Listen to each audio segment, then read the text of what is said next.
Hello everyone, मैं आप सभी का आपके अपने चैनल में स्वागत करती हूँ। आई होप कि आप सभी लोग अच्छे होंगे। आज की वीडियो में हम लोग NCERT 12th class history book को पढ़ने वाले हैं और आज की वीडियो में हम लोग पढ़ेंगे चैप्टर नंबर 6 को। और चैप्टर नंबर 6 के अंतर्गत हम लोग पढ़ेंगे भक्ति सूफी परंपराएं, धार्मिक विश्वासों में बदलाव और श्रद्धा ग्रंथ। लगभग 8वीं से 18वीं सदी तक के काल को हम लोग अध्ययन करेंगे और यह चैप्टर नंबर 6 का सेकेंड पार्ट होगा। तो आज हम लोग पढ़ेंगे कर्नाटक की वीरशैव परंपरा से। 12वीं शताब्दी में कर्नाटक में एक नवीन आंदोलन का उद्भव हुआ। तो 12वीं शताब्दी में कर्नाटक में एक नवीन आंदोलन का उद्भव हुआ जिसका नेतृत्व बासवन्ना नामक एक ब्राह्मण ने किया। तो 12वीं शताब्दी में कर्नाटक में एक नवीन आंदोलन का उद्भव हुआ, उसका नेतृत्व बासवन्ना ने किया था। बासवन्ना का काल था 1106 से 68 तक। बासवन्ना कलाचुरी राजा के दरबार में मंत्री थे। तो बासवन्ना जो थे कलाचुरी राजा के दरबार में मंत्री थे। इसके अनुयायी वीरशैव यानी शिव के वीर व लिंगायत यानी लिंग धारण करने वाले कहलाए। तो बासवन्ना के अनुयायी जो है वीरशैव कहलाए यानी शिव के वीर व लिंगायत यानी लिंग धारण करने वाले जो है कहलाए। आज भी लिंगायत समुदाय का इस क्षेत्र में महत्व है। वे शिव की आराधना लिंग के रूप में करते हैं। तो वीरशैव परंपरा में जो है लिंग के रूप में शिव की आराधना करते हैं। इस समुदाय के पुरुष वाम स्कंद पर चांदी के एक पिटारे में एक लघु लिंग को धारण करते हैं। जिन्हें श्रद्धा की दृष्टि से देखा जाता है उनमें जंगम अर्थात या यावर भिक्षु शामिल है। लिंगायतों का विश्वास है कि मृत्यु उपरांत भक्त शिव में लीन हो जाएंगे तथा इस संसार में पुनः नहीं लौटेंगे। धर्मशास्त्र में बताए गए श्राद्ध संस्कार का वे पालन नहीं करते और अपने मृतकों को विधिपूर्वक दफनाते हैं। लिंगायतों ने जाति की अवधारणा और कुछ समुदायों के दूषित होने की ब्राह्मणीय अवधारणा का विरोध किया। तो लिंगायतों ने जाति की अवधारणा और कुछ समुदायों के दूषित होने की ब्राह्मणीय अवधारणा का जो है विरोध किया है। पुनर्जन्म के सिद्धांत पर भी उन्होंने प्रश्नवाचक चिन्ह लगाया। इन सब कारणों से ब्राह्मणीय सामाजिक व्यवस्था में जिन समुदायों को गौण स्थान मिला था वे लिंगायतों के अनुयायी हो गए। धर्मशास्त्रों में जिन आचारों को अस्वीकार किया गया था जैसे वयस्क विवाह और विधवा पुनर्विवाह, लिंगायतों ने उन्हें मान्यता प्रदान की। तो धर्मशास्त्रों में जिन आचारों को अस्वीकार कर दिया गया था जैसे वयस्क विवाह और विधवा पुनर्विवाह, लिंगायतों ने उन्हें जो है मान्यता प्रदान कर दी। वीरशैव परंपरा की व्युत्पत्ति उन वचनों से है जो कन्नड़ भाषा में उन स्त्री पुरुषों द्वारा रचे गए जो इस आंदोलन में शामिल हुए। अब हम लोग पढ़ेंगे अनुष्ठान और यथार्थ संसार के बारे में। यह बासवन्ना द्वारा रचित एक वचन है। जब वे एक पत्थर से बने सर्प को देखते हैं तो उस पर दूध चढ़ाते हैं। यदि असली सांप आ जाए तो कहते हैं मारो मारो। देवता की उस सेवक को जो भोजन परसने पर खा सकता है वे कहते हैं चले जाओ चले जाओ, किंतु ईश्वर की प्रतिमा को जो खा नहीं सकती वे व्यंजन परोसते हैं।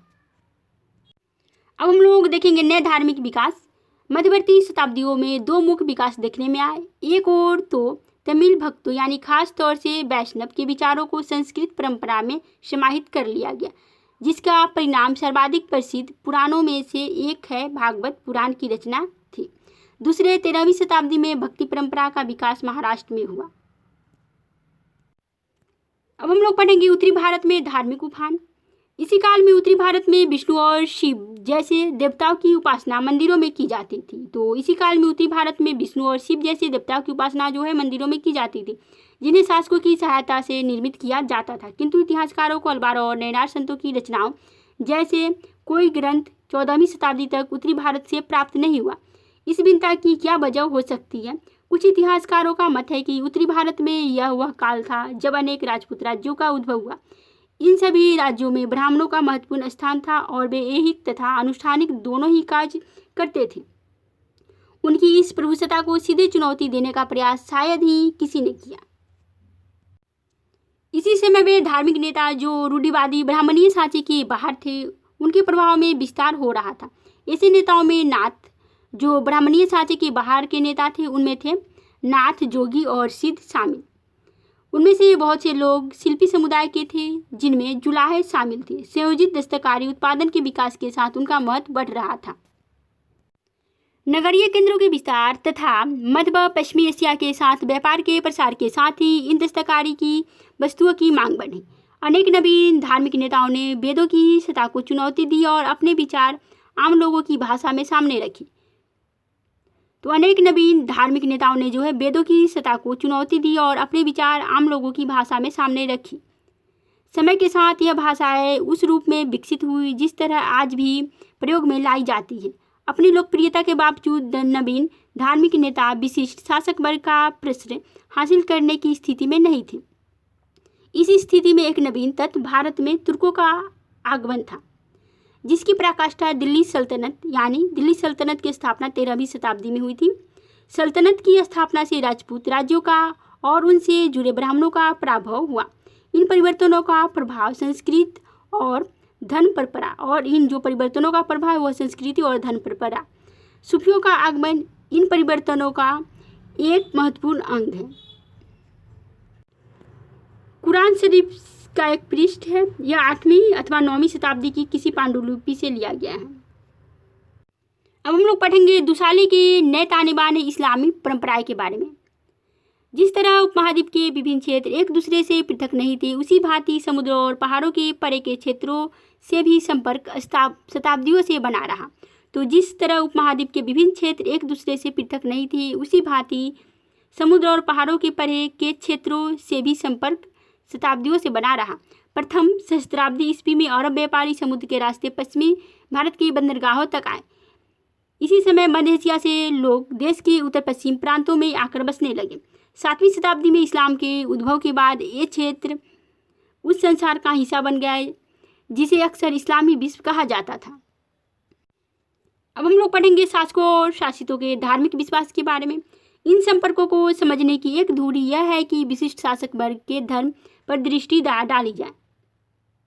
711 ईस्वी में मोहम्मद बिन कासिम नाम के एक अरब सेनापति ने सिंध को विजित कर लिया। तो 711 ईस्वी में मोहम्मद बिन कासिम नाम के एक अरब सेनापति ने सिंध को विजित कर लिया था और उसे खलीफा के क्षेत्र में शामिल कर लिया।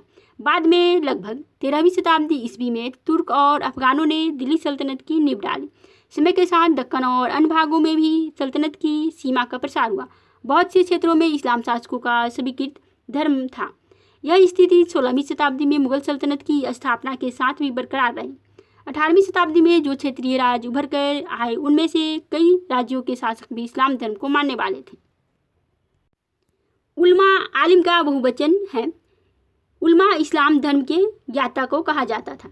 इस परिपाटी के संरक्षक होने के नाते वे धार्मिक, कानूनी और अध्यापन संबंधी जिम्मेदारी निभाते थे। तो उलमा जो है धार्मिक, कानूनी और अध्यापन संबंधी जिम्मेदारी निभाते थे। सैद्धांतिक रूप से मुसलमान शासकों को उलमा के मार्गदर्शन पर चलना होता था। उलमा से यह अपेक्षा की जाती थी कि वे शासन में शरिया का अमल सुनिश्चित करवाएंगे, किंतु उपमहाद्वीप में स्थिति जटिल थी क्योंकि बड़ी जनसंख्या इस्लाम धर्म को मानने वाली नहीं थी। तो सैद्धांतिक रूप से देखा जाए तो मुसलमान शासकों को उलमा के मार्गदर्शन पर चलना होता था। उलमा से यह अपेक्षा की जाती थी कि वे शासन में शरिया का अमल सुनिश्चित करवाएंगे। शरिया किसे कहा जाता था उसे हम लोग देखेंगे। शरिया मुसलमान समुदाय को निर्देशित करने वाला कानून था। तो शरिया मुसलमान समुदाय को निर्देशित करने वाला एक कानून था। यह कुरान शरीफ और हदीस पर आधारित है। तो शरिया जो है कुरान शरीफ और हदीस पर आधारित है। हदीस का अर्थ है पैगंबर साहब से जुड़ी परंपराएं जिनके अंतर्गत उनके स्मृत शब्द और क्रियाकलाप भी आते हैं। जब अरब क्षेत्र से बाहर इस्लाम का प्रसार हुआ, जहाँ के आचार व्यवहार भिन्न थे, तो कियास यानी सादृश्यता के आधार पर तर्क और इजमा यानी समुदाय की सहमति को भी कानून का स्रोत माना जाने लगा। इस तरह शरिया कुरान, हदीस, कियास और इजमा से उद्भूत हुआ। इस संदर्भ में जिम्मी यानी अरबी शब्द जिम्मा से है। इसकी जिम्मी शब्द की व्युत्पत्ति जो है अरबी शब्द जिम्मा से हुआ है, अर्थात संरक्षित श्रेणी का प्रादुर्भाव। जिम्मी अर्थात संरक्षित श्रेणी का प्रादुर्भाव। जिम्मी वे लोग थे जो उद्घटित धर्म ग्रंथ को मानने वाले थे, जैसे इस्लामी शासकों के क्षेत्र में रहने वाले यहूदी और ईसाई। ये लोग जजिया नामक कर चुकाकर मुसलमान शासकों द्वारा संरक्षण दिए जाने के अधिकारी हो जाते थे। भारत में इसके अंतर्गत हिंदुओं को भी शामिल कर लिया गया। जैसा आप देखेंगे, मुगल शासक अपने आप को न केवल मुसलमानों का अपितु सारे समुदायों का बादशाह मानते थे। वास्तव में शासक शासितों की तरफ काफ़ी लचीली नीति अपनाते थे। उदाहरणतः बहुत से शासकों ने भूमि अनुदान व कर की छूट हिंदू, जैसे हिंदू, जैन, पारसी, ईसाई और यहूदी यहूदी धर्म संस्थानों को दी तथा साथ ही गैर मुसलमान धार्मिक नेताओं के प्रति श्रद्धाभाव व्यक्त किया। ऐसे अनुदान अनेक मुगल बादशाहों, जिनमें अकबर और औरंगजेब शामिल थे, के द्वारा दिए गए। अब हम लोग पढ़ेंगे खंबात का गिरजाघर के बारे में। यह उद्धरण उस फरमान यानी बादशाह के हुक्मनामे का अंश है जिसे 1598 में अकबर ने जारी किया था। हमारे बुलंद और मुकद्दस यानी पवित्र जेहन में पहुंचा है कि यीशु की मुकद्दस जमात के पादरी खंबात गुजरात के शहर में इबादत के लिए गिरजाघर एक इमारत की तामीर यानी का निर्माण करना चाहते हैं। इसलिए यह शाही फरमान जारी किया जा रहा है कि खंबात के महानुभाव किसी भी तरह उनके रास्ते में न आए और उन्हें गिरजाघर की तामीर करने दे जिसे वे अपनी इबादत कर सकें। यह जरूरी है कि बादशाह के इस फरमान की हर तरह से तामील हो, यानी तामील का मतलब पालन हुआ। अब हम लोग पढ़ेंगे जोगी के प्रति श्रद्धा के बारे में। यह उद्धरण 1661 से 62 में औरंगजेब द्वारा एक जोगी को लिखे पत्र का अंश है। बुलंद मकाम शिव मूरत गुरु अंगद नाथ जियो जनाबे मुहतरम अमन और खुशी से हमेशा श्री शिव जियो की पनाह में रहे। पोशाक के लिए वस्त्र और 25 रुपये की रकम जो भेंट के तौर पर भेजी गई है आप तक पहुंचेगी। जनाबे मुहतरम, आप हमें लिख सकते हैं जब भी हमारी मदद की ज़रूरत हो। अब हम लोग पढ़ेंगे लोक प्रचलन में इस्लाम। इस्लाम के आगमन के बाद जो परिवर्तन हुए वे शासक वर्ग तक ही सीमित नहीं थे, अपितु पूरे उपमहाद्वीप में दूर दराज तक और विभिन्न सामाजिक समुदायों, किसान, शिल्पी, योद्धा, व्यापारी के बीच फैल गए। जिन्होंने इस्लाम धर्म कबूल किया उन्होंने सैद्धांतिक रूप से इसकी 5 मुख्य बातें मानी। अल्लाह एकमात्र ईश्वर है, पैगंबर मोहम्मद उनके दूत यानी शहाद है, दिन में 5 बार नमाज पढ़ी जानी चाहिए, खैरात यानी ज़कात बांटनी चाहिए, रमज़ान के महीने में रोज़ा रखना चाहिए और हज के लिए मक्का जाना चाहिए।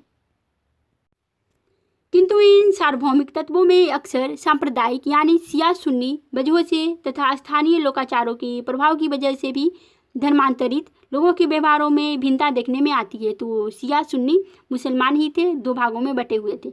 उदाहरणतः खोजा इस्माइली यानी शिया समुदाय के लोगों ने कुरान के विचारों की अभिव्यक्ति के लिए देसी साहित्यिक विधा का सहारा लिया। जीनन यानी व्युत्पत्ति संस्कृत शब्द ज्ञान से है। जीनन का अर्थ है ज्ञान से। नाम से भक्ति गीत जो राग में निबंध थे। पंजाबी, मुल्तानी, सिंधी, कच्ची हिंदी और गुजराती में दैनिक प्रार्थना के दौरान गाए जाते थे। इसके अलावा अरब मुसलमान व्यापारी जो मालाबार तट यानी केरल के किनारे बसे, उन्होंने न केवल स्थानीय मलयालम भाषा को अपनाया अपितु स्थानीय और आचार और मातृकुलीयता और मातृगृहता को भी अपनाया। एक खोज की पांडुलिपि है। खोज की लिपि में लिपिबद्ध करने से पहले जीनन का मौखिक प्रेषण होता था। खोज की लिपि स्थानीय लंडा व्यापारियों की संक्षिप्त लिपि है से निकली है। पंजाब, सिंध और गुजरात के खोजा लोग सभी लंडा का प्रयोग करते थे।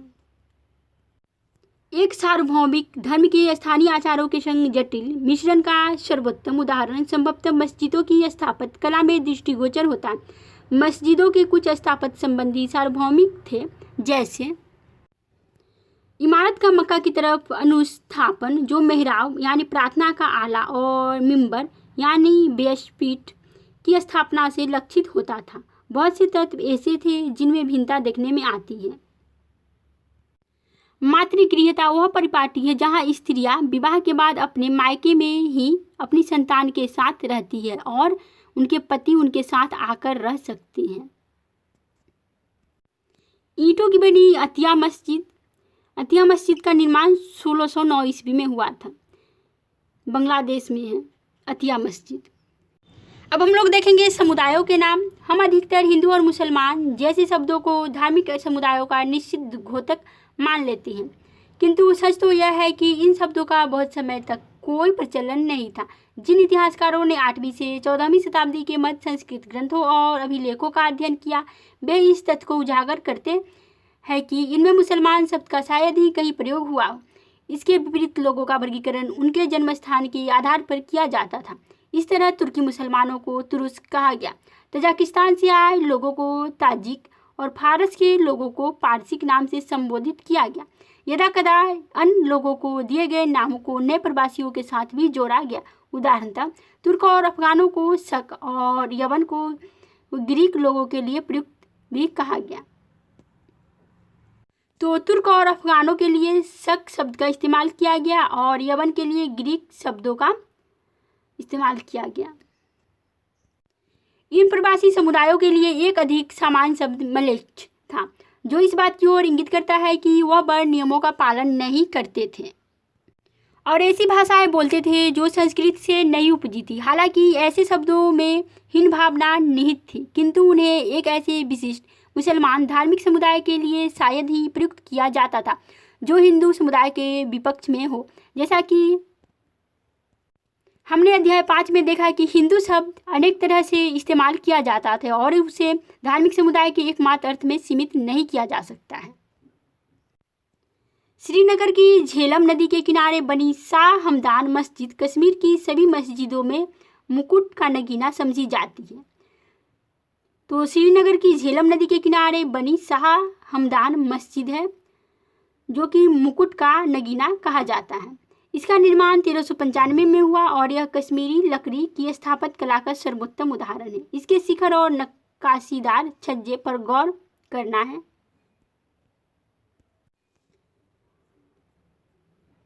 यह पेपर मैसी से सजाई गई है। इसको जो है पेपर मैसी से सजाया गया है।